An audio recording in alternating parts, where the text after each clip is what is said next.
Franklin Police Department is searching for Addison Alvarez, white, female, 11 years old, 5 feet 3 inches, 100 pounds, blonde hair, blue eyes, and last seen wearing a gray hoodie, red pajama pants, and white Nike Air Ones with a pink check.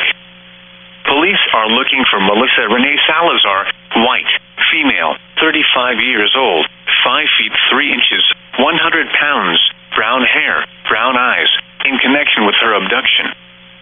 Law enforcement officials believe this child to be in grave or immediate danger.